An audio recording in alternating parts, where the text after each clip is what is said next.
Pessoal, boa noite a todos. Vamos dar início aqui a mais um e o último webinar do ano. Ok, esse foi o nosso primeiro ano aí com o webinar de corte, um sucesso.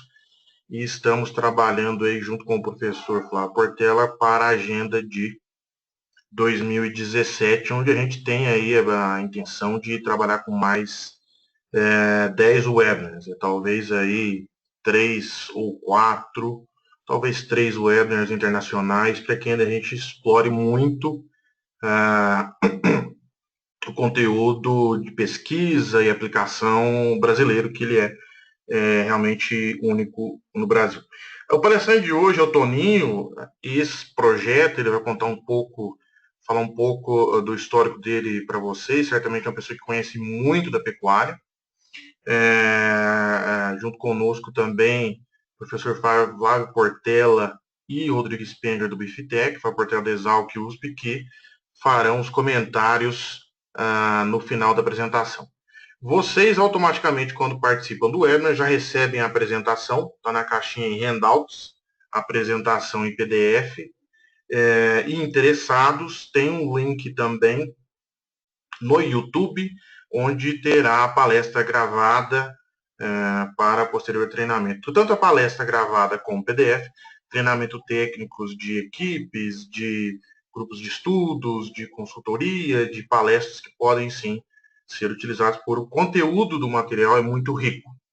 Esse webinar ele não pode ser realizado sem o apoio muito forte do pessoal da Elanco, gostaria de agradecer, do Reagro, da USP Exalc, no nome do professor Flávio Portela, a divulgação do pessoal do DBO, da Scott, Canal Rural, Giro do Boi, aqui também representado no JBS, um apoio grande do Rodrigo, da Biftec, e também do pessoal da Polinutri.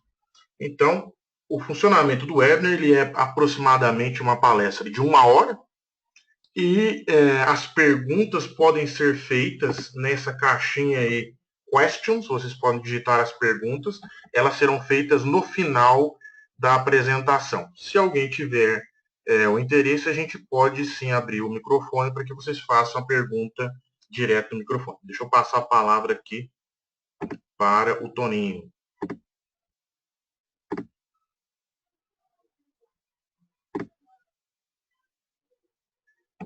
Toninho?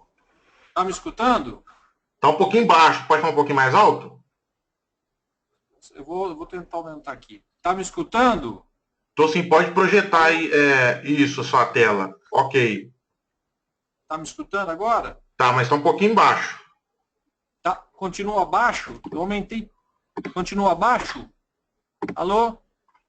Alô, pode falar. Continua abaixo ou tá melhor? Tá ok. Tá ótimo, ok. Pode ficar à vontade, Toninho. Tá, esses ícones aqui é só minimizá-los, né? Que aparece no canto, né? Isso. Aham. Aí ele foge, ele vai trocando de lado. Bom, boa noite. Eu agradeço aí o convite da pessoa do Marcelo, né, que está desenvolvendo esse belo trabalho, né? Eu me sinto até um pouco, assim, constrangido, porque essa palestra, esse nível das palestras anteriores é um nível muito alto, nível de realmente quem faz pesquisa, né? E nós não fazemos pesquisa, nós aplicamos a pesquisa. E para poder falar um pouco do que a gente faz aí ao longo desses anos, eu até peguei várias palestras de várias idades, de várias palestras que eu assisti ao longo do tempo para poder embasar o que eu acredito, que linha de raciocínio que eu sigo. Como o Marcelo falou, eu trabalho já esse ano completa 30 anos de carreira, e como ele mesmo colocou, eu sou trabalhei na área comercial durante 15 anos, trabalhei 5 anos em fazenda, 10 anos na área comercial, e os últimos 15 anos eu trabalhei na companhia Projeto. E me desliguei dela aí a questão de 6 meses atrás para trabalhar, enfim, por conta própria. Mas, então, a gente está à disposição aí, não sei se o professor Flávio já está me escutando, ele vai fazer algum comentário, uma abertura, Marcelo? Não, ele vai discutir depois, até junto com o Rodrigo, no final. Pode ficar à vontade com a sua apresentação. Ah, tá ok, então. Então, vamos lá. Quando o Marcelo me propôs fazer esse trabalho, e ele me pediu para dar o foco em recria, né? O que a gente está pensando, o que a gente vem tentando executar em recria. E aí, a gente, analisando os dados, né, e analisando o momento que a pecuária vive, a gente entende que a recria ainda é um espaço que a gente tem para poder fazer um pouco mais. Quando você passa para a fase de terminação dos animais, nós passamos, já está muito mais profissionalizado a terminação, os índices ou técnicos de animais em terminação, onde se pratica pecuária intensiva, seja através de confinamento ou de semi-confinamento, de autoconcentrado, o uso dessa tecnologia ela já está mais difundida. E a gente enxerga que a recria, até pelo tipo de gado que os nossos clientes compram, ela se encontra ainda num patamar muito abaixo do que o que as pessoas estão fazendo em termos de terminação, em termos de nível de tecnologia aplicada à recria em relação à terminação que vem ocorrendo. Só para exemplificar para vocês, a gente praticamente trabalha, eu só tenho 3 pequenas fazendas que fazem o sistema completo. A grande maioria dos meus clientes, eles fazem o sistema de recria e terminação. A grande maioria também fazendo terminação em confinamento. Então, nós somos, assim, vamos falar, os clientes, né, compramos esse animal de recria das mais diversas, enfim, das mais diversas situações que a gente vai poder mostrar a seguir para vocês. O principal problema de quem faz terminação de animais Opa, não passou, Marcelo. Por que será, hein? Você está no seu PowerPoint? Tô. Espera lá. Tô. Passou agora. Agora foi. Beleza. É o analfabetismo digital aqui, mas vamos embora. Bom, a gente pegou esses dados até de uma palestra que a gente assistiu, né, recentemente, em que a variação nos últimos 5 anos do preço do bezerro em relação à arroba do boi gordo, né, nós estamos num momento vivendo do maior ágio médio, né, esse 2016 aí foi um ano em que a gente pagou muito caro pela nossa reposição, né. Você acompanhando esse gráfico aqui do Alexandre, a linha abóbora, né, é o ágio médio percentual em relação à arroba do boi gordo, né. Então, se nós considerarmos de janeiro de 2016 até setembro, quando finalizou o gráfico, né, nós estamos num corredor aí em médio de 30% de ágio entre a arroba do bezerro e a arroba do boi gordo, né? variou ao longo, esses são os dados do CPEA, né, que eu assisti na palestra do Alexandre e pus aqui para vocês. Então, esse tem sido, de fato, talvez o principal entrave na produção do gado. Basicamente, a gente possui 3 modelos aqui de produção, que são os principais modelos aí do Brasil, que se produz gado de corte, né? O abate aos 23 meses, o abate aí com os 31 meses e o abate a 41. Logicamente que varia, né, dentro desse, vamos falar dentro desse intervalo todo aí dos 23 aos 41 meses, a gente tem abatido também, vê gado abatendo, vamos falar quase que dentro desse intervalo. Mas isso projeta para nós, o modelo aí mais adotado é o desmame do animal aos 8 meses de idade, né? E ele depois caminhando para uma terminação de 4 meses em confinamento. Tá? Então, isso significa o quê? Tá? Quantos meses que a gente gasta em recria desses animais? Se a gente parte da premissa que o nosso bezerro médio, que é um bezerro de boa qualidade, para considerar o que a gente encontra no Brasil, um bezerro de 180 quilos aos 18 meses, um bezerro médio, ele, para ser abatido aos 23 meses, ele vai ter que ter um período médio de recria de 11 meses.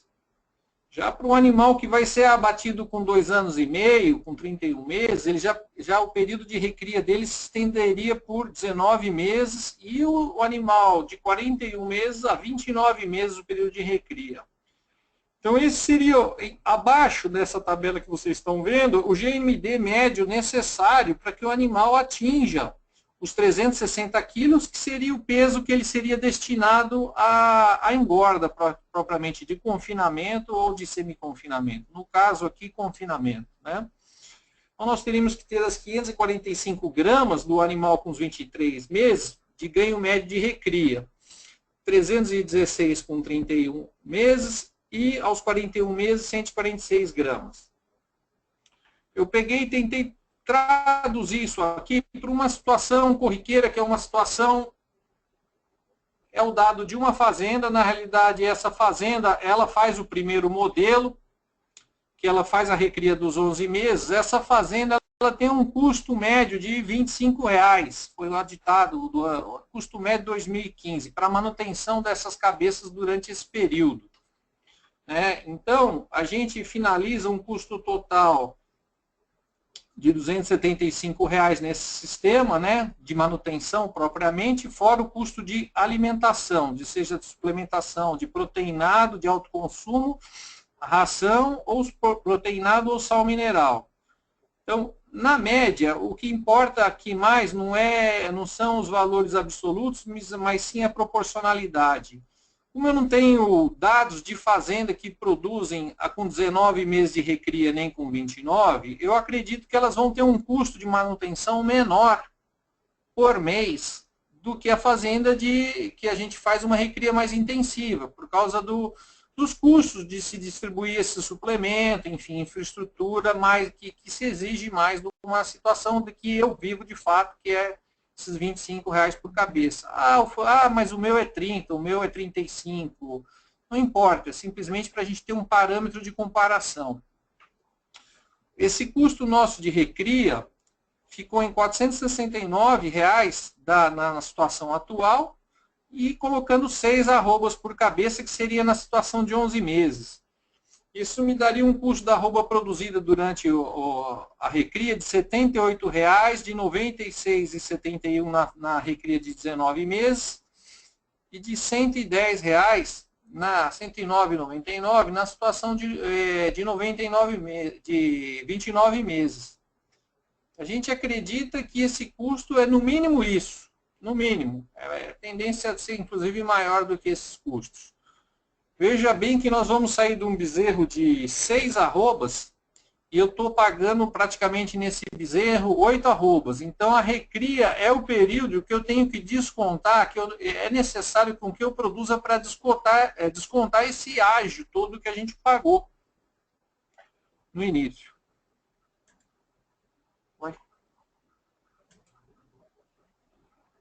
Estou no PowerPoint aqui, não está indo.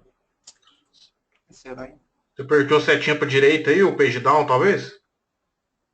Não sei, cara. Apertei, mudei todas as páginas, não teve problema nenhum. Tenta dar um ESC então, Toninho, para ver se talvez projetar de novo. Tá. O ESC, ele saiu da situação Isso, agora de slideshow. Vou entrar de novo no slideshow. Isso. Vamos lá. Agora foi. Tá. Bom, então a necessidade do que a gente tem num processo de engorda de bovinos, de se diluir esse ágio, que a gente pagou nesse bezerro inicial, só tem dois caminhos. Ou você aumenta o período de recria, para poder diluir, só que ele se mostra, como a gente viu nos cursos anteriores, menos eficiente, tanto do ponto de vista técnico, quanto do ponto de vista econômico, mas é que ocorre realmente na maioria dos sistemas de recria e engorda do Brasil. Eu tenho vários clientes que compram animais recriados, esses animais com 12 arrobas, e a gente vê pela idade desses animais, quando a gente encaminha eles para o frigorífico, eles são animais de 4 dentes, né? Então, eles estão praticamente dentro daí, muitos animais, inclusive animais de 6 dentes. É muito comum, a gente compra aquele boi de 12 arroba, tipo o boi magro, que dão nas cotações de todos os boletins aí, mas é muito difícil você encontrar um animal dente de leite nessa situação para você comprar disponível em volume, em quantidade e com condição comercial competitiva. A segunda situação que a gente entende, e a ser a mais eficiente, é o aumento desse ganho de peso na recria, né? E a recria é justamente o período em que a gente tem a melhor taxa de conversão do animal, né, pós-desmame, né? Porque nós estamos basicamente iniciando o processo de construção de carcaça. Então, eu vou pegar toda a situação ao favor, né? O crescimento ósseo, muscular, né, está no máximo. É quando o animal tem o maior potencial de resposta, o custo do ganho mais competitivo.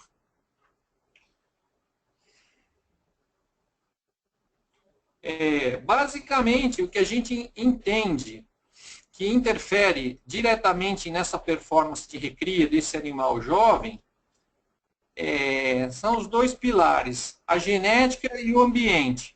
Dentro do ambiente, eu estou colocando todos os fatores, né? Fatores nutricionais, não nutricionais, né? Climáticos, enfim, de manejo. Né? Para falar de grupo genético, aqui, basicamente, eu estou colocando os 4 gado tipos raciais aí que a gente trabalha, que a gente encontra na nossa... que os nossos clientes trabalham. Basicamente, né, os dois grupos superiores, que seria o gado Nelore e o gado mestiço, eles vão representar aí por 95%, 97% dos abates que meus clientes fazem. O gado abaixo, que seria os cruzamentos industriais de Aberdeen, Angus e de Charolais, representam aí de 3% a 5%, não mais que isso. Tá? Então, o que a gente entende que, de fato, apesar de ser muito interessante trabalhar pela precocidade, produtividade dos dois grupos abaixo, não é o que ocorre, de fato, em volume, em escala, pelo menos na situação que eu vivo, e acredito que a do Brasil seja a mesma. Né? Se produzir carne em volume, grande parte é Nelore e muito mestiço leiteiro, que vem das mais diversas regiões, de Minas, Goiás, até de Pará tem gado mestiço leiteiro vindo. Então, um dos fatores e que determinam a curva de crescimento desses animais durante a recria, que mostram o potencial e que praticamente todo o software de formulação de ração contém, e que faz a projeção do ganho, é o tamanho corporal, ou frame, né? Na realidade, o frame é só um método que compara o tamanho corporal dos animais, né, na mesma idade e sexo, né, E esse frame ele determina a curva de crescimento desses animais ao peso maduro. Essa foto é uma foto que mostra os animais exatamente da mesma idade, mas com um tamanho corporal diferente. E, logicamente, eles vão ter taxa de ganho de peso distintas e vão ter peso à idade madura distinta também. E os modelos, eles contemplam essa ferramenta. O que os modelos não contemplam é essa informação que a gente veio sentindo isso a partir do momento que a gente começou a intensificar o processo de produção, né? Porque o frame não explica tudo na taxa de crescimento do animal, nem a condição corporal dele, o score de gordura. Animais, aqui basicamente vocês estão vendo 3 curvas, né? A linha vermelha seria um animal de frame grande, né? Um animal com taxa de crescimento precoce, né? Veloz e peso maduro elevado. A linha azul seria também do animal precoce, um animal típico de frame médio. E a linha verde é um animal que, à idade adulta, ele é um animal de frame médio. Só que a taxa de crescimento desse animal, ela é mais lenta, ela se dá de uma maneira mais lenta. Enquanto o animal de frame médio, ele vai atingir praticamente, se estabiliza o seu crescimento entre 800 dias, 900 dias, o animal de tardio, de maturação tardia, ele vai atingir esse peso por volta de 1.100, 1.200 dias. E isso veio trazendo problemas, assim, como a gente já trabalha há muito tempo e a gente não tinha informação, né? A gente começou a perceber que isso estava, de alguma maneira, influenciando nas projeções de ganho que a gente buscava.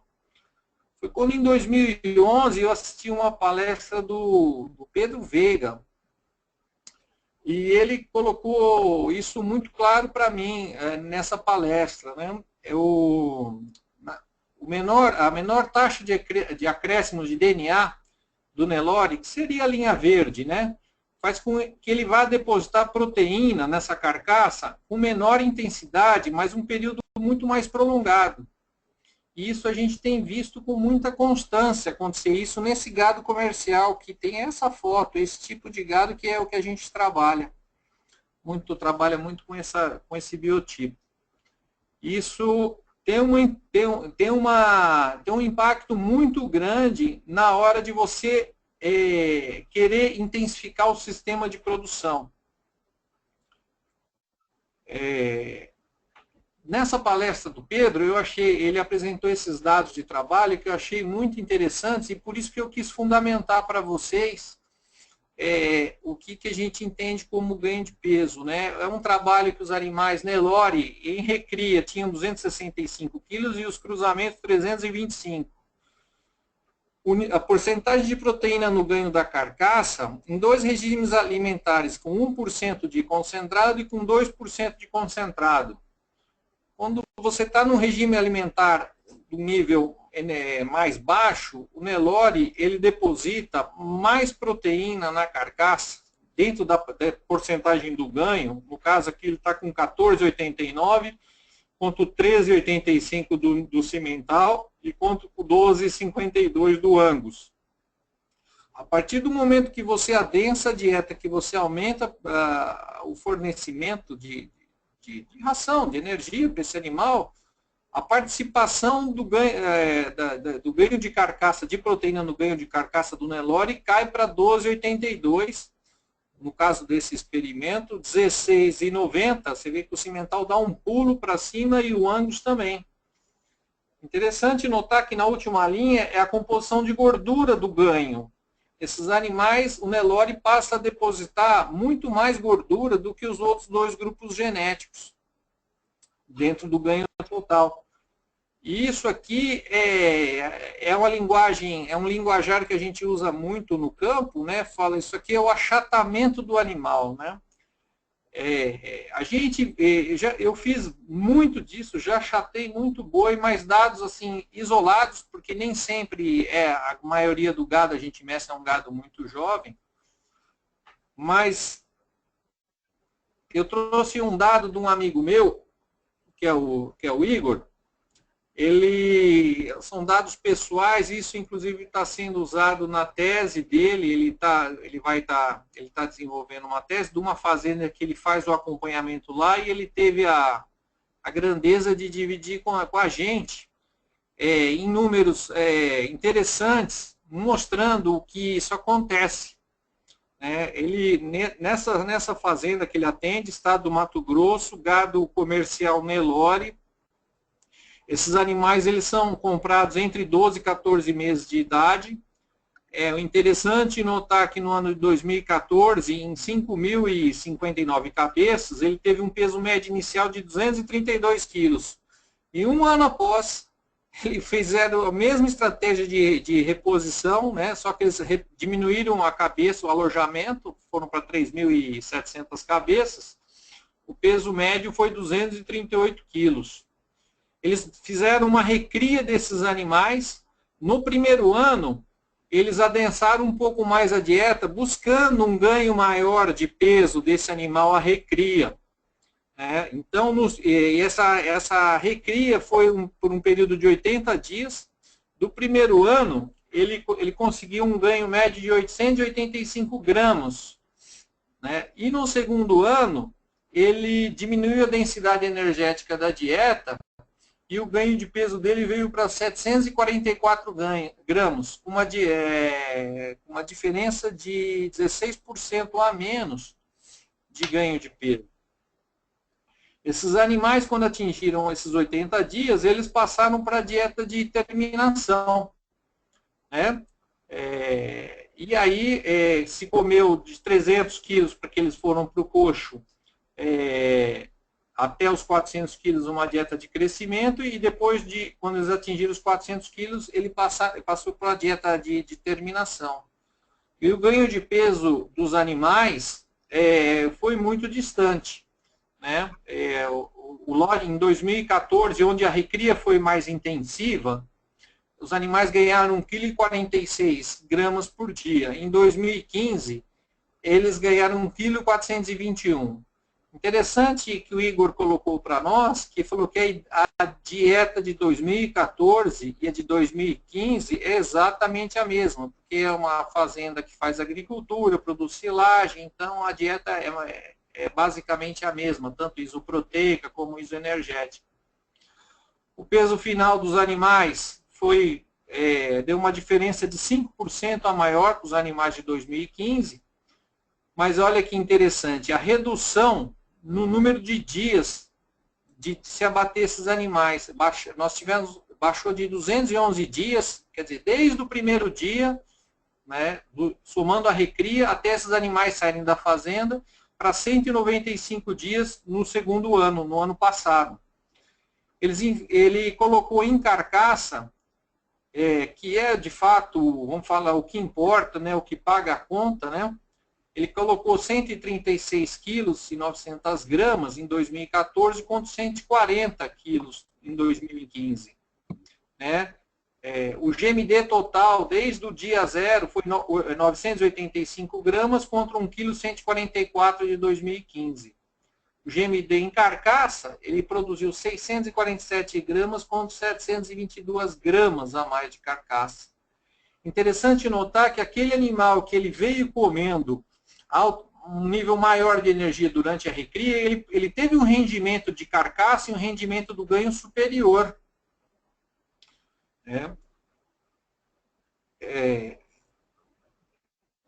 Só que isso não se traduz em benefício.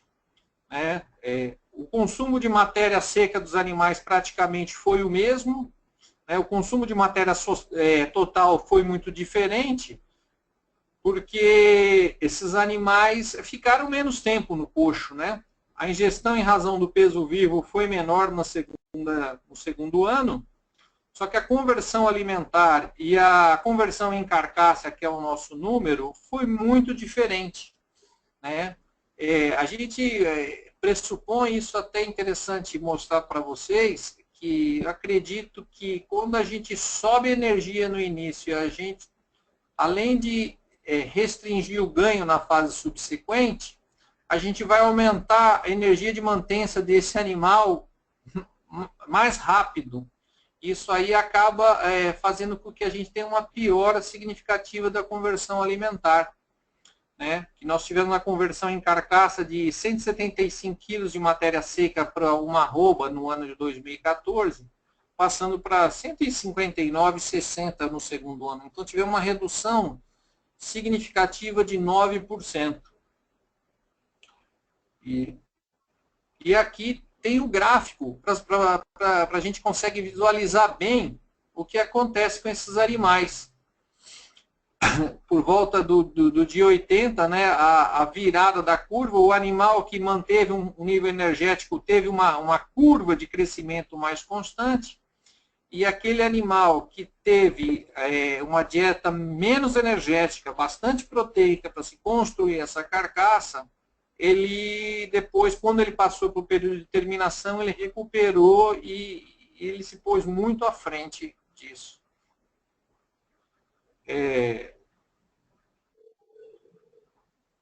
O que eu quero falar com isso e deixar o meu ponto de vista para vocês é que se nós temos genética diferente, animais com curva de crescimento distintas, eu gostaria de, inclusive, ver mais trabalhos nessa área com isso. Né? O pessoal lá do Flávio, do Gustavo, eles estão trabalhando bastante com composição do ganho, de carcaça. E eu acho que esse gado do norte do Brasil, que é filho dessa vaca que dá 13 arrobas quando a vaca é pesada, 13, é muito difícil dar uma vaca de 14 arrobas, que é o volume de gado do Brasil, ou o gado mestiço, que representa grande parte do gado engordado no Brasil também, nas mais diversas regiões, tivessem assuntos, um entendimento maior desse fato que ocorre, né? Logicamente, animais da faixa de baixo do slide, né, os cruzamentos industriais, e aquela curva, a equação de Frame, ela serve perfeitamente para esse tipo de gado, né? Para se fazer a previsão de ganho de peso dos animais, ela atende muito bem. Já quando a gente passa para um animal jovem, com essas características genéticas que a gente vê no Nelore principalmente, o modelo tem falhado, o modelo de predição ele tem falhado, de fato, que o animal ingere, não digo em terminação, mas nessa faixa de crescimento não tem sido tão assertivo, e talvez a diferença seja essa taxa de crescimento mais lenta do Nelore nosso aqui, do Nelore comum. Não vou falar para vocês de Nelore de seleção, de programa de seleção, porque aí a gente vai voltar a falar novamente em 2%, 3% do rebanho nacional. Né? Então, com certeza vai ter Nelore de qualidade, que vai ter uma taxa de crescimento semelhante ou seguindo um modelo precoce. Mas não é a realidade que a gente encontra. O segundo fator que a gente entende como primaz aí no desenvolvimento seria o ambiente, né? E nós temos aí fazendas nas mais diversas situações do Brasil e vivendo muita diferença, né? Não é questão só de seca e verde, transição, né? Você tem situações de seca com pasto, de seca com menos pasto, de pasto passado, de pasto em transição. E isso reflete, né, o sistema de recria praticamente todo do Brasil é feito a pasto. Então, o impacto do ambiente no resultado final da recria é muito maior até do que o impacto racial, né, sem sombra de dúvida. Como falei para vocês, eu procurei embasar essa apresentação nas palestras que eu assisti. Graças a Deus tem gente que faz pesquisa no Brasil e ajuda a gente a construir nosso caminho. É essa palestra do professor Sila Carneiro, que eu assisti pela internet e e chupei os slides dele aqui para colocar para vocês, ela explica muita coisa. Ela foi feita toda em cima de braquiária brisanta. Logicamente, cada capim tem a sua especialidade, a sua característica, né, de manejo, mas mantendo os pastos a 10 centímetros constantes. Quem não assistiu, acredito que muitos de vocês já devem conhecer, é um material antigo, mas para mim eu tenho usado, dá muito certo isso, a direcionar meus trabalhos durante as águas em cima dessa palestra, desse modelo que ele desenvolveu. 10 centímetros, né, o primeiro slide, um pasto mantido a 20 centímetros, a 30 centímetros e a 40 centímetros. É interessante notar que nas análises dele, logicamente, quanto mais jovem o pasto, melhor a qualidade nutricional do pasto, né, maior o teor proteico, menor o teor de fibras, maior a digestibilidade desse pasto, né. A partir do momento em que você vai aumentando a altura do pasto, a qualidade, tanto o teor proteico vai diminuindo, quanto a qualidade também vai caindo. O que ele notou nesse trabalho, baseado deve ser de um orientado dele, não sei se foi dele, não conheço a pessoa, mas os pastos, mesmo o pasto na pior situação de qualidade, em termos que seria um pasto de 40 centímetros, quando ele é bem manejado, ele produz uma forragem de qualidade satisfatória, né? E o que ele nota dentro desse trabalho dele é que a performance do animal está muito mais associada ao consumo do pasto do que propriamente a qualidade desse pasto.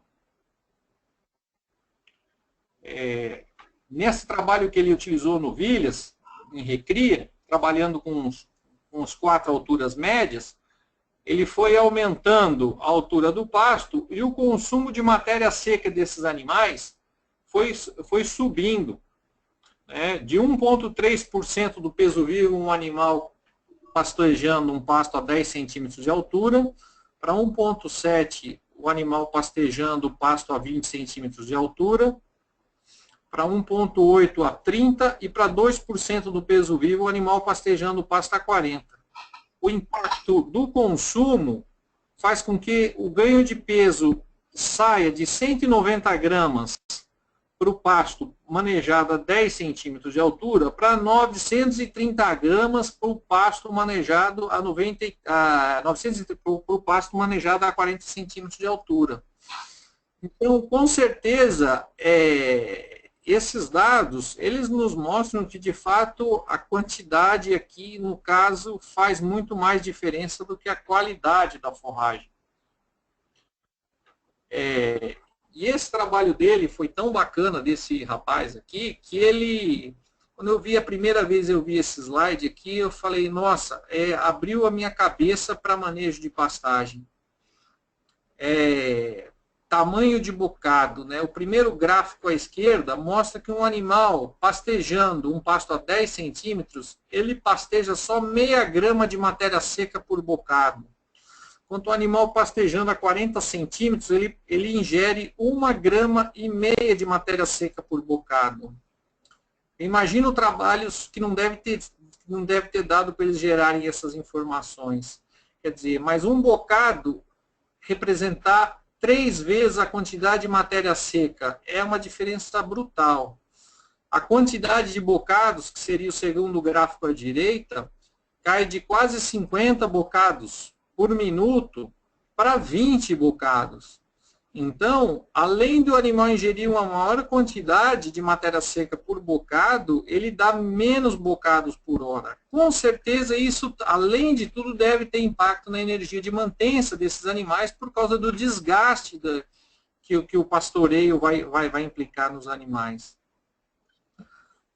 O quadro da esquerda, que seria o tempo de pastejo dele, ele faz, quando o animal pastoreia 10 centímetros de altura, ele fica quase 12 horas, 11 horas e pouco pastoreando. Enquanto o animal, a partir de 30 centímetros de altura, ele pega um platô.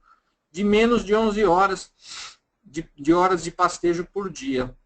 Com isso, o animal comendo mais, em maior quantidade, ele ingere a quantidade por volta de 2% do peso vivo na situação de 40 centímetros, né? E isso gerou esse último gráfico dele aqui que eu apresento para vocês, onde ele cruzou taxa de lotação com ganho de peso animal, buscando o ótimo de utilização. Então, se eu trabalhar com um pasto, que no caso da braquiária marandu, é ao redor de 30, 35, vamos considerar aí de 25 a 35, eu vou estar otimizando a faixa de utilização desse pasto, tanto em ganho de peso por hectare, quanto em ganho de peso por animal. E o que eu procuro trabalhar nas fazendas é manter, independentemente do nível de produtividade que tem aquela pastagem, é trabalhar, sempre procurar manter os pastos dentro desse corredor, durante o período de verão. Eu utilizei uma informação do professor aqui, Flávio, que eu achei muito bacana, também ajuda a gente fazer a construção da nossa estratégia de suplementação dos animais. É uma meta-análise, um trabalho que o professor Flávio acho que apresentou em 2012 no CBNA, em que ele partiu de um pasto de 0 nível de suplementação. Logicamente, isso aqui deve ter envolvido um número muito grande de amostras durante o verão, mas um ganho médio a pasto sem suplemento de 800 gramas. Chegando a 0,9% do peso vivo, atingindo um ganho médio de 964 gramas. O efeito substitutivo, né? 0,9 já bastante. Para ganhar somente 160 gramas a mais. Então, ora, se eu tenho uma pastagem que ela me dá um ganho de peso de 800 gramas, se ela for de boa qualidade, eu acho que a questão de a gente usar uma suplementação numa pastagem com essa qualidade, ela começa a ficar comprometida. Se meu animal vai começar a achatar a partir dos 800, como a gente viu no trabalho do Igor, né? Quando ele se aproximou de 900 gramas de GMD, os animais começaram a, de fato, acumular gordura e piorar a performance final.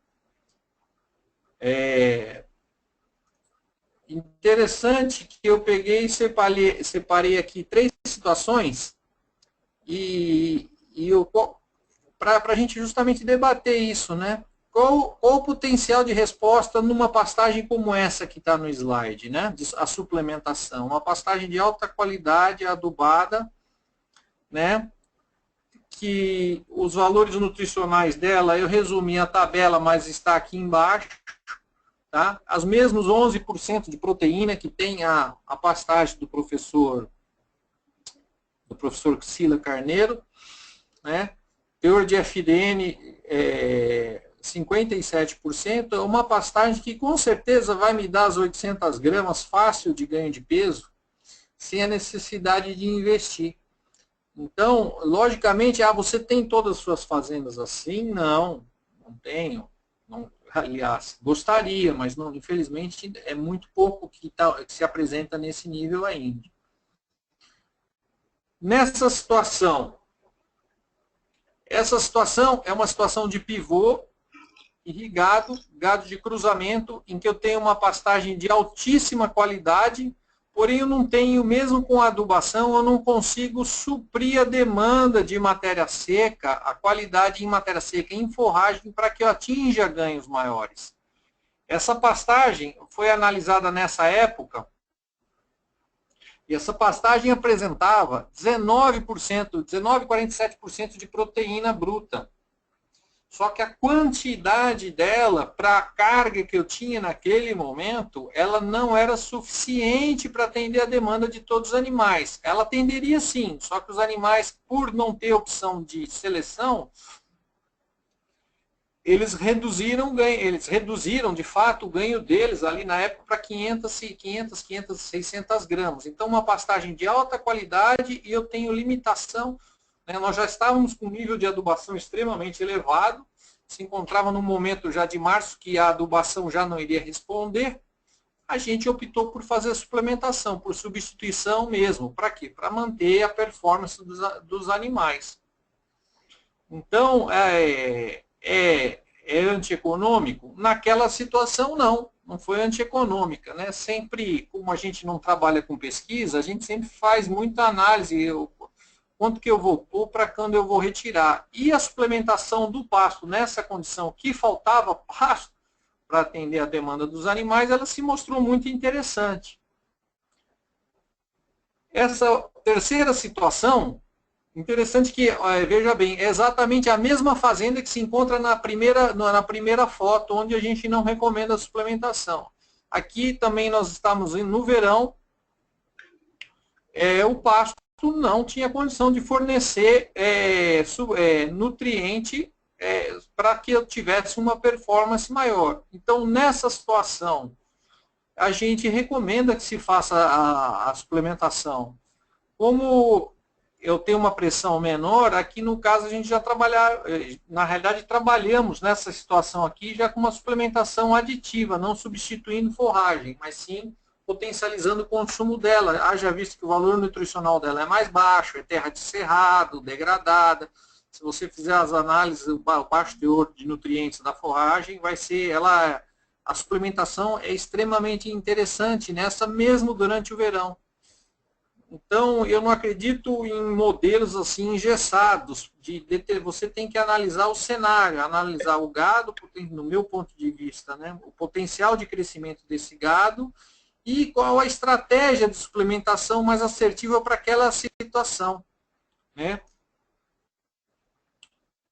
O que a gente enxerga, aproveitando o gráfico do professor, é que quando eu tenho uma situação que os animais vai me restringir a produção por área, então que aqui no gráfico se daria, vamos supor que minha pastagem esteja numa qualidade ou numa altura de 20 centímetros, média, no caso da Brizamp, quer dizer, ele vai me limitar a 500 gramas de ganho de peso, foi o que aconteceu nesse trabalho, o pasto com 20 centímetros, 510 gramas, é extremamente interessante você suplementar para potencializar esse ganho.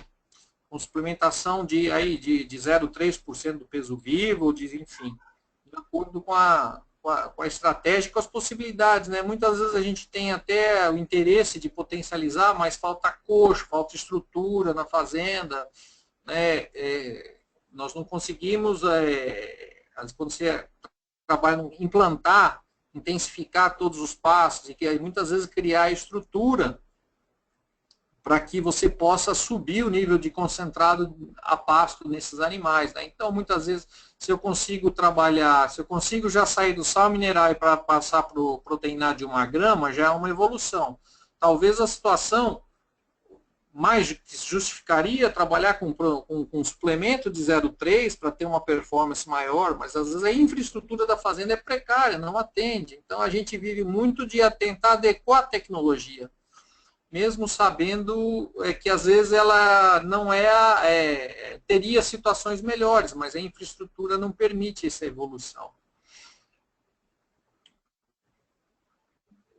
Vou falar agora um pouco do que a gente faz na seca, né? E a gente seca, vamos considerar aí a período tanto de transição quanto a seca propriamente dita, né? Vivemos um cenário muito distinto no Brasil, de realidades diferentes. A foto da esquerda é no Mato Grosso do Sul, antes da geada. A foto da direita foi, tipo, poucos dias após, e eu já estava lá no norte de Goiás. Então, acho que uma foto da outra, se tiver lá 15, 20 dias de diferença, é muito. E a situação é extremamente divergente, né? Usando a meta-análise do professor também, é interessante que essa meta-análise, né, você vê que o nível de suplementação dele na seca ainda foi 0, né, de suplemento, permitiu um ganho de 250 gramas. Isso denotando a alta qualidade da forragem em que esses dados foram gerados, porque ganhar 250 gramas em recria, sem uso de nenhum suplemento, tem que ser de fato pastagens de qualidade superior, que provavelmente deve ser o mesmo patamar de forragem que deu as 800 gramas no verão, né? Mas conforme se aumenta o nível de suplemento, né, chegando até 0,9, a gente conseguiu, nessa meta-análise deles, chegar a 647 gramas. Interessante notar que para frente vocês vão ver que a correlação desse trabalho dele com o que eu vejo acontecer nas fazendas é muito assertivo. Muitas vezes a gente tem situações em que, logicamente, eu não tenho 250 gramas. Na grande maioria das fazendas, se eu não fizer nada, eu vou ter nada, porque as pastagens são de médias a médias para baixo. Nas áreas em que são recuperadas, que já sofreram um processo de intensificação, a gente consegue ter resultados melhores, né? A gente consegue um pouco até melhor que 250 gramas, mas com um proteinado aí de 1 grama de consumo. Né? Por volta das... aproximadamente o que está aqui mesmo, 314 gramas, 300, 350, depende da pressão, enfim, da lotação.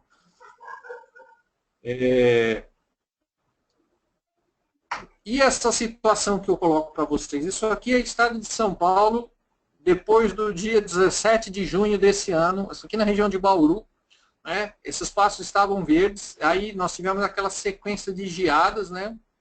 Nessa situação, e em todas as situações, a estratégia que a gente adota é avaliar a disponibilidade, né? E, de fato, considerar aquilo de matéria seca disponível. E também a qualidade, né? Quando há a avaliação qualitativa dessa forragem.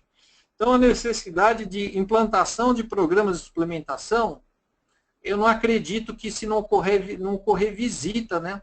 A gente tem que ir no campo, tem que ir lá, tem que conhecer a fazenda, porque pelo satélite e tal, eu tenho um amigo meu que é fanático com tecnologia, ele já passou até o filme de drone que ele filmou os passos dele, a imagem de alta resolução e tudo, mas você não tem a visão de profundidade.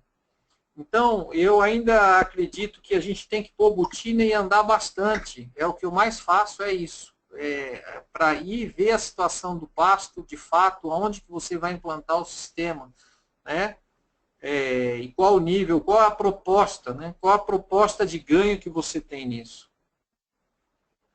É o que eu estou passando nesse próximo slide aqui, que também é dentro do estado de São Paulo, né? Nós trabalhamos muito com os meus clientes com meta de ganho. Então, a gente tem um determinado lote, determinada situação, a partir do momento que aquele animal foi comprado, ele já ganha quase que a data da morte dele tá escalada, porque são fazendas que fazem a terminação em confinamento, então, dependendo do período, enfim, a gente determina que procura monitorar o ganho de peso desses lotes e trabalhar com essas metas. E é muito interessante, até para vocês que também trabalham com fazenda, começar a passar isso para os gerentes, para as pessoas, elas começam a viver isso de uma maneira, elas participarem disso. É impressionante, quando eles pesam gado, agora estão pesando o gado na vacina, eles me ligam só para falar, Toninho, nesse lote a gente atingiu a meta, nesse lote a gente não atingiu a meta.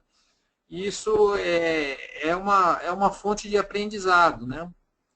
É fundamental, quando teve uma situação como essa, dessa foto, que a fazenda inteira estava toda geada, nós precisamos alterar toda a nossa programação de suplementação, porque em função da qualidade da forragem que não existe mais. A geada matou a grama, então eu acredito que ela é muito pior do que um capim que vem secando naturalmente. A qualidade ela não cai, ela derruba. Se não der nada, o boi perde peso, né? Não é que se mantém, né? Ele perde peso mesmo.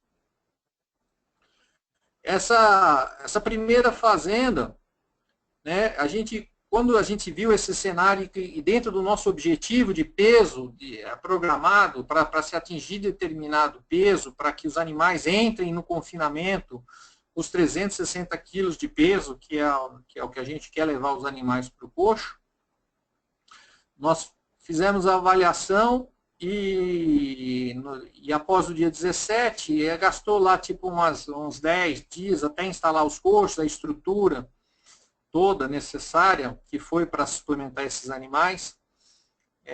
E foi 74 dias após que a gente pesou esses animais, eles estão sendo pesados agora novamente na vacina. Então, essa foi uma pesagem intermediária que a gente fez, né? Os animais, nós tínhamos programado ganhar 740 gramas, os animais ganharam 640 gramas. Então, ficou aquém. Eu tenho falado, falei até anteontem lá, os meninos tinham me passado que o gado estava atingindo a meta, né? Muitos dos animais que nessa pesagem intermediária de 74 dias não atingiram, agora os animais começaram a atingir. De fato, veio chover firme na fazenda agora, nessa última entrada aí, nessa frente fria, a gente começou a adubar a fazenda aí agora, tem coisa de uma semana, 10 dias aí que a gente começou a adubar ela, porque teve umidade para isso. A segunda fazenda, que é lá na região de Bauru, a gente também, a mesma situação, né? A gente também programou para 740 gramas o nosso ganho, né? E lá a gente conseguiu um pouco mais. Essa fazenda, os animais, a avaliação foi feita em 116 dias, porque os animais, de fato, daí eles foram para o confinamento. Eles atingiram a meta e a gente conseguiu, enfim, atingir a meta de ganho, né? Isso é muito importante. E em termos de comparação, você veja que numa situação que era uma situação crítica, porque foi completamente inesperado e a gente aprende as coisas muitas vezes nessa situação de dificuldade muito grande, né? A nossa proposta nessas fazendas era trabalhar a primeira coluna que vocês estavam vendo aqui, né? Os animais em recria seriam trabalhar com o proteico energético no gado novo, né, na primeira seca, propriamente dito, né, trabalhando aí com... Seriam os animais que, considerando... Eu tabulei, na realidade, a gente tem animais de todos os pesos, né, que entram em toda a fase. Eu tenho boi, que essas fazendas, elas não param, né, na realidade, elas compram, vendem, é um ciclo contínuo. Mas para efeito de comparação, eu tive que tabular os dados, né? Partindo do animal em maio aí de 180 quilos em todas as situações. Então, seguindo a primeira coluna, essa recria de 11 meses, a tradicional, a do primeiro slide lá, né? A mais que a gente pratica, né? Nós teríamos aí um custo total de recria de R$ 462 nesses 11 meses, considerando 400 gramas de GMD na primeira seca, com suplementação a 0,3, que bate exatamente com a meta-análise do professor. Né? Você pegar lá o 0,3% do peso vivo, representa um ganho de 417 gramas, se eu não me engano. Né? Então, se você considera isso, dentro de uma situação normal, a gente ter 750 gramas de GMD nas águas subsequentes, é plenamente factível atingir esse número, não é nenhum número absurdo, uma pastagem bem adubada, bem manejada, você consegue, durante as águas, esse ganho médio. O que nos daria um custo de arroba produzida, né, as 6 arrobas que a gente produziu, já que ele foi de 180 para 360 quilos, de R$ 77.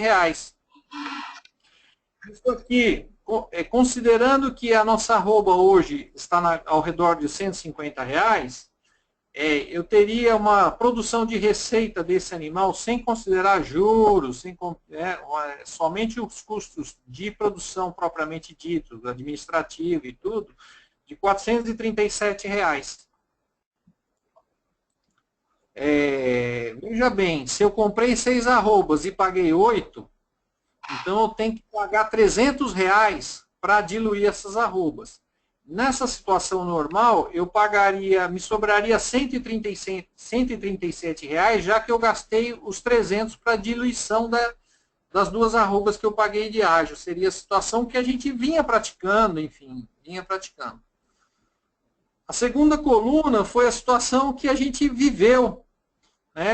Entrou a geada e eu sabia que uma ração de 0,3 não ia atender a demanda dos animais. Então, a gente estava assumindo uma situação de que nem que eu tivesse um custo de produção mais elevado, a segunda coluna, a geada, se eu fosse manter o 0,4, e fosse manter o programa de uma situação do ano normal, que eu não teria ganho de peso algum na seca, apenas ganho nas águas. Nosso custo por arroba produzida, por eu alongar o período de engorda dos animais, ele passaria para R$ 102,49. Quer dizer, isso eu gastando 16, quase 17 meses. Eu não conseguiria diluir o ágio, já que eu precisaria produzir R$ 300 de receita para poder pagar o ágio do bezerro, e eu só produzi 285. Então, eu estaria mandando o boi para o confinamento com prejuízo ainda, não tinha conseguido usar a recria para diluir a situação da coluna do meio. E a terceira coluna, que foi a situação que a gente fez, eu mantive o mesmo período para facilitar a base de comparação para vocês, né? Esse animal, partindo dessa premissa, nos 11 meses, ele me produziria, eu gastaria R$ 701 com esse animal. Na primeira seca, que foi a ração que a gente forneceu, essa ração ela foi por volta de 1,3% do peso vivo dela, à base de polpa cítrica. Foi o principal carboidrato usado, né? Mais ureia, enfim, um pouco de farelo.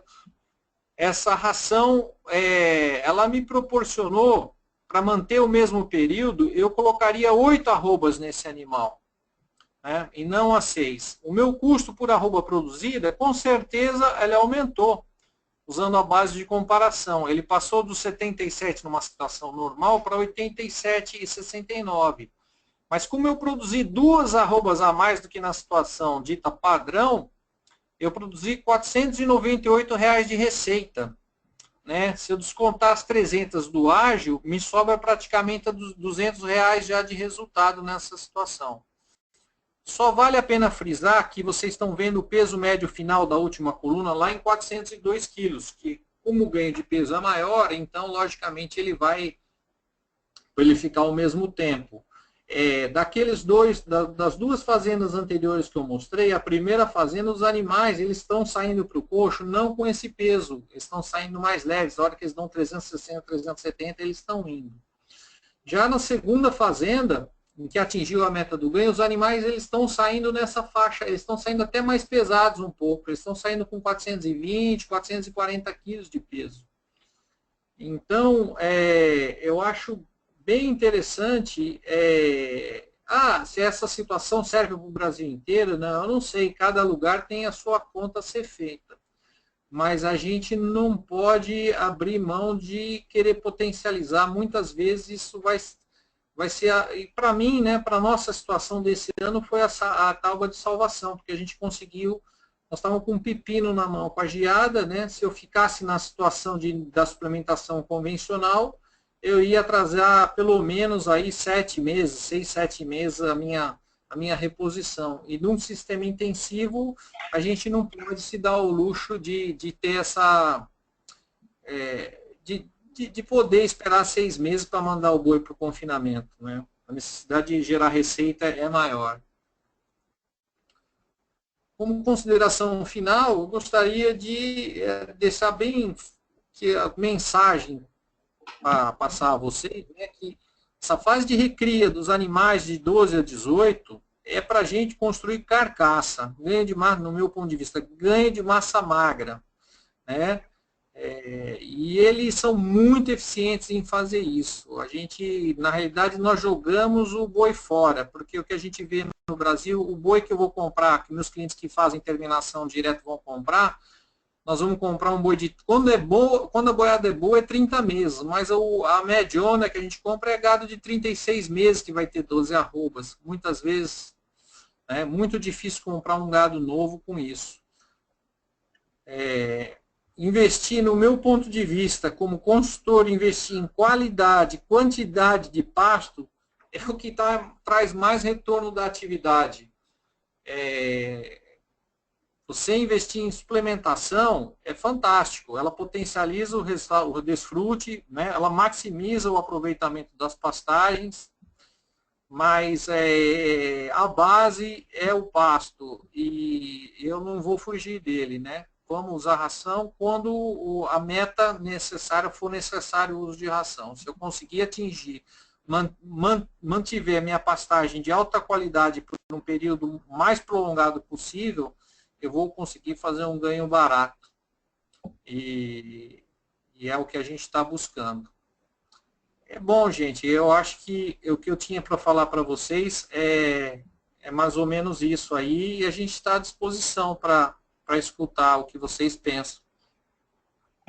Tá, joia, excelente, Toninho. Excelente apresentação. Nós vamos agora aqui vamos trazer aqui o professor Flávio. Flávio, está nos escutando? Flávio? Boa noite a todos, boa noite Marcelo, boa noite Toninho, parabéns pela apresentação. Vamos lá, obrigado, viu? Obrigado. Vamos trazer o Rodrigo Spenger também. Rodrigo, tá aí, tá nos escutando? Boa noite, Toninho. Parabéns pela apresentação. Boa noite, professor Flávio. Estamos escutando bem aí? Muito bom. Só um pouquinho de barulho no fundo, mas o áudio tá bom. Então, um abraço. Nós vamos deixar aí para quem tiver perguntas, pode digitar aí na caixinha questions. E nós vamos ler aqui a pergunta direto para o Toninho, ou para o professor Flávio, ou para o Rodrigo Spenger, que tem muita experiência também. E, por enquanto, Flávio e Rodrigo, se vocês quiserem dar uma comentada, Toninho, mais algum comentário, pode ficar à disposição, que a gente está esperando algumas perguntas aí. O Marcelo, gostaria de fazer um comentário com as colocações que o Toninho fez. Toninho, aquele trabalho que você apresentou do professor Sila, com as alturas de pastejo no braquiarão, aquele trabalho foi feito em cima de pastejo contínuo. Sim. Então, aquele dado, da forma como está, ele se aplica para aquela condição. Sim. Quando a gente parte para um sistema intensivo rotacionado, precisa tomar um pouco de cuidado com relação àquelas alturas e Sim. como é que o animal vai se comportar, porque aí tem diferença. Então, quando você olha naquele trabalho, onde o maior ganho foi no pasto, o maior ganho individual com o pasto mais alto, né, nos 40 centímetros, Sim. mas aí você tem uma lotação menor e você vê aqueles efeitos na massa de bocado, taxa de bocado. Quando você vai para o rotacionado, as condições mudam ali. Quando você pega um pasto de braquiarão intensivo no rotacionado e compara um pasto de 25 com um pasto, por exemplo, que você deixe chegar aos 40 centímetros no rotacionado, sim, isso vai mudar, né, bastante, e o consumo vai cair, o consumo do animal vai ser menor no pasto de 40. Ele vai fazer menos bocado maior, mas ele consome menos em mais tempo de pastejo, porque ele já está num pasto lá com interceptação de luz muito alta, né? Enquanto no pasto lá dos 25, por aí, ele está perto dos 95. Então tem que só tomar cuidado naquele dado, ele se aplica para uma condição de contínuo, que o animal é diferente a forma de ser, e quando você está no rotacionado, né? Aquelas alturas, aí elas não se aplicariam daquela forma. Mas, então é só esse comentário a respeito daquele dado que se apresentou do Sila.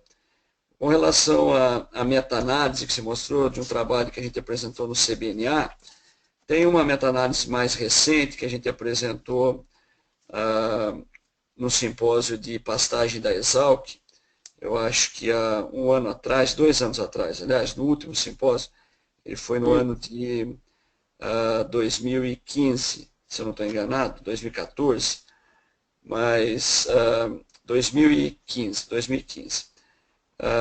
É uma meta-análise mais abrangente do que aquela ali, principalmente para a parte de verão, onde aí a gente sai de um dado médio no zero de concentrado, o animal ganhando 660 gramas, o que é bem mais próximo de uma realidade que a gente tem de águas no Brasil, né?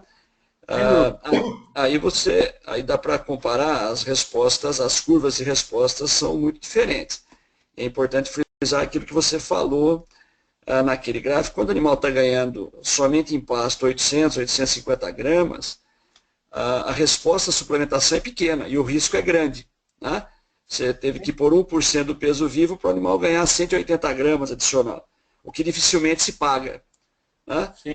Agora, quando você tem lá na meta-análise que você pega uma situação, a mais recente, que você pega um banco de dados maior e mais próximo da Alô? Alô? Toninho? realidade. Alô? O animal ganha de 660, por mesmo 1%. Está ouvindo? Tô ouvindo. Alô? Oi? Está me ouvindo, Marcelo? Estou ouvindo. Quando você fornece o mesmo 1% do peso vivo nas águas para aquele animal ganhando 660, a resposta adicional passa para 390 gramas, né? O dobro de resposta do que você tem no animal que já está ganhando 800 gramas por dia. Então, isso o técnico tem que saber avaliar onde ele está, né? Isso foi muito importante você frisar ali e mostrar que ele dá. Mas se pegar a meta-análise mais recente, a equação que a gente tem lá para a predição de ganho, ela é mais dentro da realidade de águas de um animal de 660 gramas.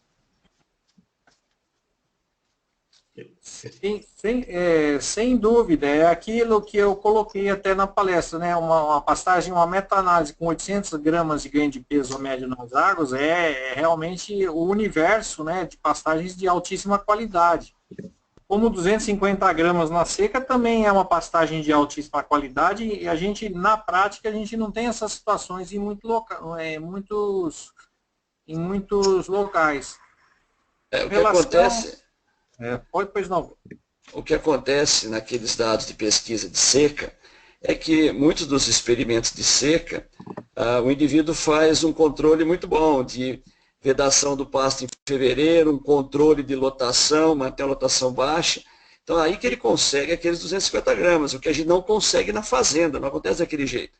Não. Então, as respostas em fazenda da suplementação são melhores até do que aquelas que a gente apresentou na meta-análise de seca, né? Porque o cara sai de 0 ou menos 100 gramas por dia e não de 250 positivo. Sem dúvida. Nós temos uma pergunta aqui, Toninho. Oi. Tem uma pergunta aqui para você. No penúltimo slide, na condição de geada com ração, qual o nível de suplementação? Inclusive, se você quiser voltar no penúltimo slide. Vamos voltar. Aqui, foi 1,3% do peso vivo, tá? Que esses animais consumiram. Ok. Ok? Tá?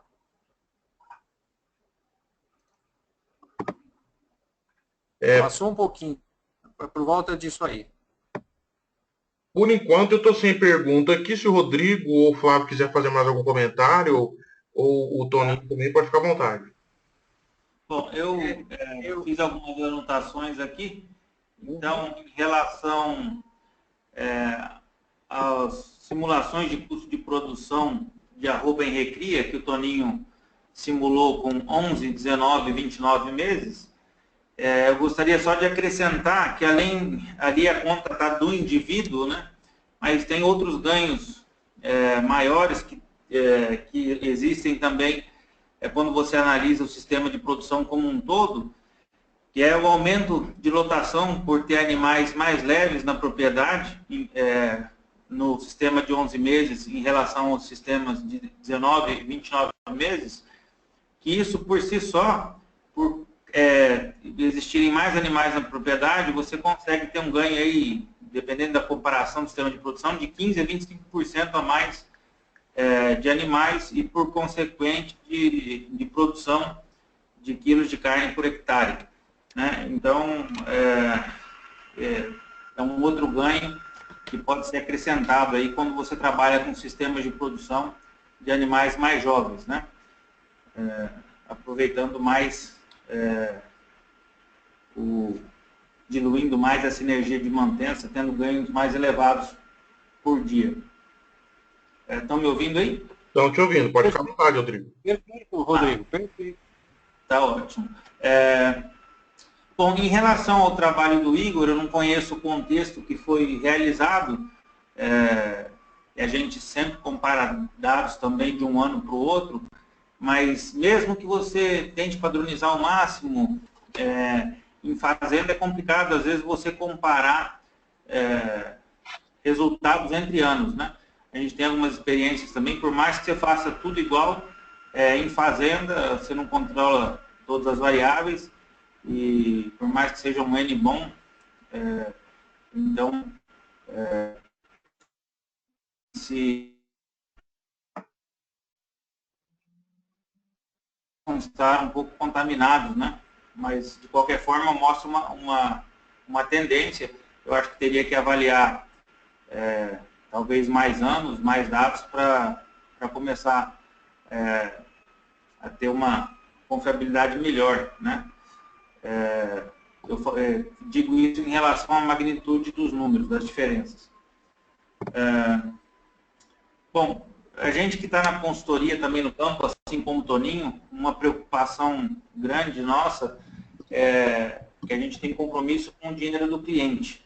E hoje tem uma pressão muito grande por parte da indústria de suplementação, e a gente deve, em alguns momentos, olhar isso com certa reserva e realmente observar essas meta-análises, né, as doses respostas, e associar isso ao custo-benefício para o animal, porque muitas vezes a margem é muito pequena, você tem ainda um custo operacional grande para suplementar nas águas, tem a questão de chuvas, que atrapalha muito, então tem uma série de complicadores, e quando você compara isso com talvez deixasse animais 10, 15 dias a mais no confinamento, você tem uma garantia do ganho de peso no confinamento, você tem um operacional muito mais concentrado, e então eu analiso com muito cuidado a suplementação nas águas, a gente utiliza em situações mais específicas, em propriedades onde tem uma mão de obra de melhor qualidade, um ambiente mais controlado. E também, nessa avaliação que o Toninho fez, nessa situação da geada, é uma coisa que a gente observa também, a gente tentar, principalmente em manejos extensivos, a gente trabalhar em suplementos até 0,3%, 0,4% com efeito aditivo, e foge aí entre 0,4%, 0,5% até 1%. Então, ou a gente trabalha nessa faixa de 0,3%, 0,4%, ou já pula, como ele fez, complemento acima de 1%, para você realmente garantir o ganho de peso. Esse intermediário, não que não possa ser usado, mas que muitas vezes você tem problema de efeito substitutivo e pode ter ganhos muito variáveis, às vezes ganhos bons, condizentes com o resultado esperado, e às vezes ganhos decepcionantes por conta do efeito substitutivo, e entram os outros problemas operacionais de fazenda, de manejo, de oferta de forragem e etc. Então, são essas observações que eu gostaria de fazer. Mais uma vez, parabenizar o Toninho. Vamos ver se tem mais perguntas aí. Ok, a gente tem uma pergunta aqui. Toninho, você quer fazer algum comentário?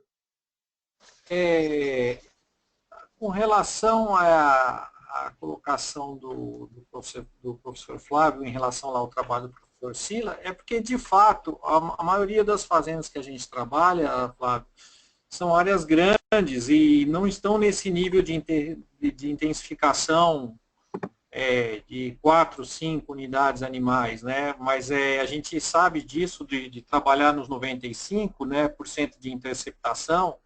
E quando a gente trabalha adubado, a gente trabalha com alturas mais baixas, né? Só para que, vamos falar, aquela situação de pastejo contínuo, de grandes áreas, ela reflete mais a nossa realidade, né?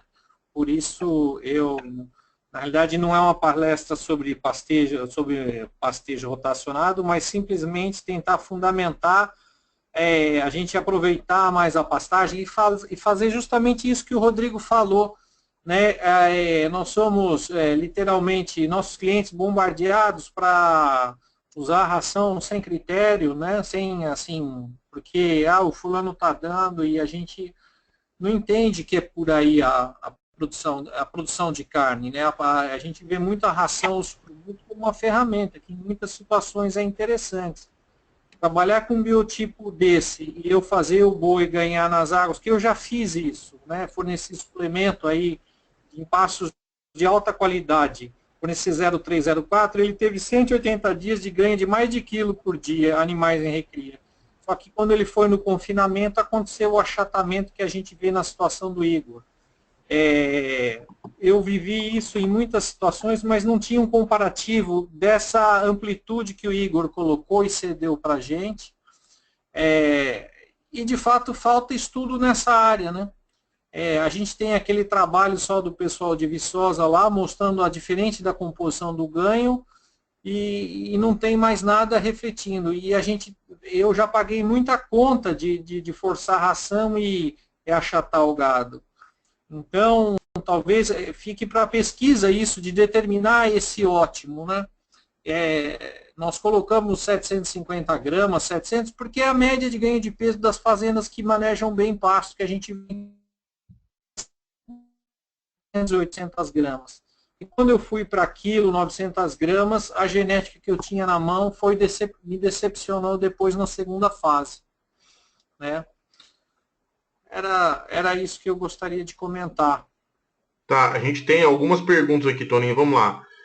Observando os ganhos de peso na recria, de acordo com os dados apresentados, a inclusão de aditivos potencializadores de flora foram utilizados nesses grupos? Aí talvez você queira discutir alguma coisa de adição de aditivo, né? Sim, basicamente as dietas elas usam aditivos, né? Usam aditivos. Usam ionóforos as dietas. Ok. As de ração, ok? Mais uma pergunta aqui. Vimos que em condições ótimas de pastagem, na condição apresentada em recria, não se viabilizou a suplementação.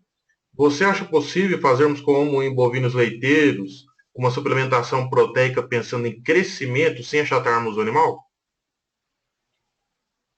Olha, é uma grande pergunta essa, né? Porque a exigência de mantença de uma recria de uma novilha holandesa é muito maior do que de um. Eu não acredito que ao longo termo vá conseguir fazer o ganho necessário sem ter o uso de suplemento. Eu acho que o professor trabalhou muito com gado leiteiro, tem janela para falar, muita janela para falar disso aí. Eu acho que se eu emitir uma opinião, eu vou estar chutando, não posso fazer isso. Flávio, tem algum comentário? No caso de novilha leiteira, a preocupação nossa de um ganho excessivo é comprometer a formação do úbrio naquela fase pré-púbrio da novilha. E aí tem os trabalhos com relação de proteína e energia, tentando minimizar esse efeito, né? Agora, o que o Toninho está colocando é uma questão de você trabalhar com um animal zebuíno, implementar um ganho de peso com um nível alto de suplementação, um nível alto na fase de recria, né? E isso vai baixar o peso maduro desse animal e ele chegar àquele animal que dá acabamento sem ter um peso elevado de carcaça. E é toda a dificuldade hoje para diluir o ágio desse animal que você já pagou caro. Esse é um fato. É um pouco diferente da condição daquela novilha de leite que você está controlando o peso por causa de glândula mamária. Aqui o que nós estamos colocando é, se eu faço animal, ao invés de crescer no ritmo de 700, botar esse animal Nelore jovem para 900 gramas, 950 gramas nas águas.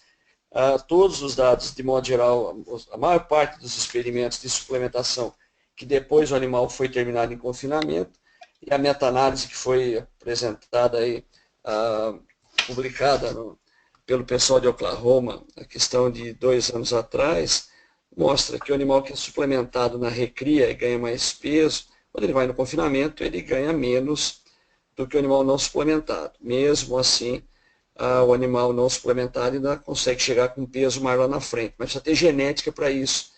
E se você pegar um Nelore sem genética, vai acontecer o que o Toninho está falando. Esse bicho vai ficar aquele animal bolinha, né? Se acontecer dele responder e acumular gordura nessa fase de crescimento. Ok. Tem mais uma pergunta aqui. Em pastagem adubada de mombaça na terminação, qual seria o incremento no ganho médio diário e no rendimento de carcaça ao abate? Quando utilizado 0,3? Agora finalizou a pergunta. Ruim, porque quando você passa para terminação, primeiro que a base de 0,3 praticamente não tem efeito substitutivo. Então, rendimento de carcaça, deposição do ganho, já teve, foi versado esse assunto na palestra do Flávio, né, do nosso Flávio Dutra lá, né, que o uso de concentrado, você aumenta a composição do ganho, enfim, você tentar terminar animais exclusivamente a pasto, rendimento de carcaça é inferior, né, não deposita, diminui a deposição da carcaça, né, em relação ao animal que come, trabalha com níveis mais altos de concentrado. É outra dinâmica, né? Terminação é outra situação. Ok. Sem perguntas para o momento. Mais alguma consideração, Toninho? Não, eu que agradeço. Eu acho que para mim, que vamos falar, como o Rodrigo, né? A gente trabalha no dia a dia, o professor e a gente não consegue nem acompanhar a evolução, né? Eles estão gerando trabalho o tempo todo e eu mostrei uma meta-análise que é recente, de 2012, não faz tanto tempo assim, e ele já soltou uma outra tem um ano atrás, aí, 2015, que acho que o professor falou, né? Já corrigindo para mais a realidade, né? Mas eu gostei de fazer isso porque a gente reaviva os conceitos, você começa a pensar mais na atividade, né? Quem está no dia a dia, você entra, é como você está no olho do furacão, né? Então você está vivendo o dia a dia, você não para pensar no modelo do negócio, do um todo, de fazer uma comparação. Essas fazendas, que no caso que eu usei como referência para fazer, né? Eu assumi um compromisso para entregar aquele lote em dezembro, eu tenho que entregar aquele lote em dezembro, depois tá dentro da engrenagem de custo, tá, de faturamento da empresa, ela já está contando. Então a gente faz otimiza nos programas, não, deu um custo de produção competitivo, tal, né? A gente não para pensar tão profundamente no negócio quanto eu parei para fazer essa apresentação, né? E a gente, olha o custo de produção, nós precisamos do boi, então tem que fazer o boi, eu preciso do boi, senão o sistema não roda. Então, foi muito bom. Eu fico honrado pelo convite de vocês, né, e agradeço a oportunidade. Aí. A gente que agradece a presença de vocês que estão aí no campo e gerando resultado. É muito importante que as informações geradas nas universidades cheguem nas fazendas, né? E esse é um grande objetivo do web, né? É difundir tecnologia, realmente extensão, e por isso que tem sido realmente um sucesso. Flávio e Rodrigo, mais algum comentário? Eu queria fazer uma pergunta para o Toninho. Toninho, naquele slide seu que você apresentou, aquelas três condições, uma no inverno normal, na seca normal com 0,3, né? Depois você simulou, você foi para a condição lá de geada, né? Se ficasse Sim. no 0,3 versus a suplementação maior. Vamos pegar aquela condição normal sua, naquele custo que você tem lá, que você apresentou de R$25 por mês, 83 centavos por cabeça dia. Esse custo seu engloba o que tanto, Toninho? Sem suplemento, tá? Esse é o custo real, esse é o custo que eu expurguei o suplemento, foi o custo de manutenção do animal, de administrativo, tudo envolvido, tá, entendeu? Alô? Alô, estamos escutando. Tá, o professor... Alô? Então, os R$25... fora a suplementação que está abaixo, né? Que eu gastei R$126 em 6 meses, né? Com proteinado, né? Esse proteinado aqui, ele foi produzido a R$ 1 o quilo, tá? O proteinado de alto consumo, tá? Para a primeira seca, ok? Que dá os R$ 126, dando 700 gramas por cabeça, ok? E esse custo suplementar nas águas é o que, Toninho? 68,40 é o que? Aí é o proteinado de 1 grama de águas, entendeu? A gente fornece esse proteinado de 1 grama. Mesmo a gente entendendo que aquela pastagem muitas vezes a gente tem situação que tem uma pastagem de ótima qualidade, a gente não deixa de fornecer o proteinado de verão aí de 1 grama, que é uma ferramenta de a gente enfiar aditivo no gado, né? Usa para manter esse ganho. Entendeu, professor? Certo. Tá? Okay. Então, a primeira estratégia da primeira seca do bezerro é o proteinado dentro de uma cisterna convencional de 0,3%, né? 0,3%, no caso aqui foi 0,3% mesmo, e a segunda, e a primeira seca e as primeiras águas a gente manteve o nível de suplementação de 0,1%. Ok? Por isso, certo. 68%. Tá ok. Obrigado, Toninho. Um proteinado de 1,50 e pouco quilo, tá? Esse proteinado de suplementar de primeiras águas aí. Tá ok. Tá aproveitando, apareceu uma última pergunta aqui, Toninho. Que teores de proteína bruta, para você já aproveitar esse teor de proteína bruta no suplemento, são trabalhados na suplementação nas fazendas assistidas por você na recria? Olha, é uma coisa assim que eu posso até dar um número, mas a gente formula dieta, sinceramente, eu não me atento muito para o teor de proteína do suplemento, mas a grosso modo, tá? O proteinado de primeira seca aí é faixa de 25%, é por aí, né? O proteinado de alto consumo, né?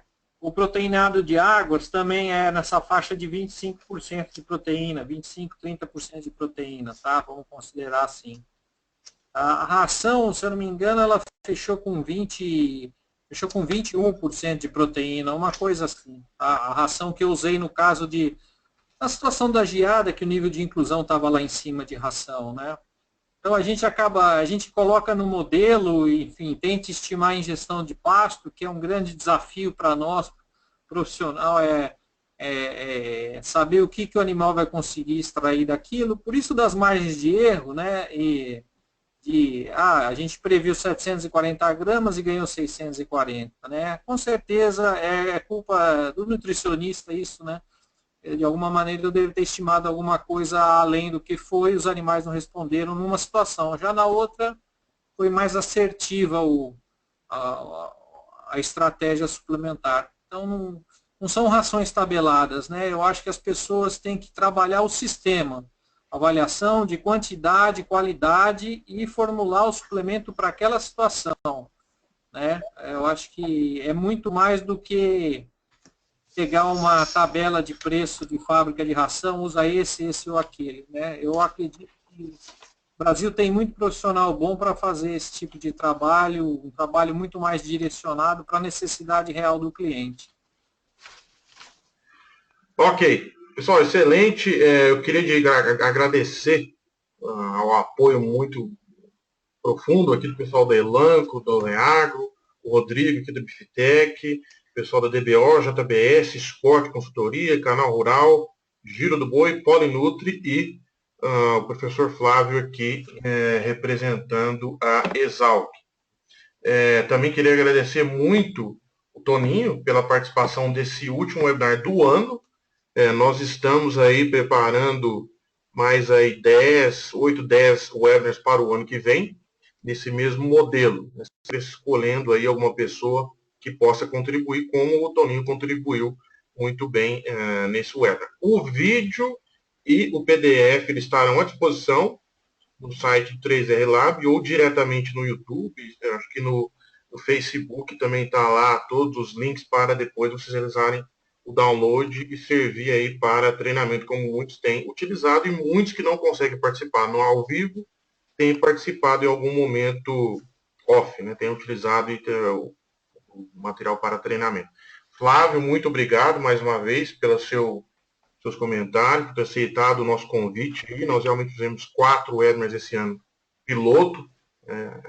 Encontramos algumas dificuldades algumas vezes com relação à internet, mas tem ido muito bem, por isso nós vamos continuar o ano que vem. Rodrigo, muito obrigado também. Suas colocações práticas são muito bem-vindas e muito interessantes, que o pessoal tem gostado muito.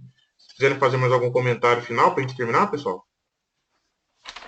Bom, eu gostaria de agradecer o convite, Marcelo. É sempre um prazer estar participando desses webinários. Eu acho que é muito produtivo, muito enriquecedora as discussões. Parabenizar mais uma vez o Toninho pela apresentação. E um abraço aí para o professor Flávio Portela. É um prazer sempre estar participando junto com o senhor aí. Então, muito obrigado, uma boa noite a todos, uma boa semana. Flávio, algum comentário? Eu queria parabenizar o Toninho pela apresentação dele, o 3R Lab pela realização desses 4 webinars, cumprimentar o Rodrigo, sempre um prazer poder estar junto, conversando, discutindo, e a todos aqueles que participaram, nos ouviram aí nesse webinar, e mais uma vez cumprimentar você, Marcelo, por essa iniciativa. Tá joia, pessoal? Nós vamos encerrar por hoje e nos vemos em 2017. Tá joia? Muito obrigado, muita boa noite e fiquem com Deus. Boa noite aí, obrigado, viu, Marcelo? Abraço a todos aí, obrigado pela ajuda aí. Mais, Toninho, um abraço, muito obrigado a você.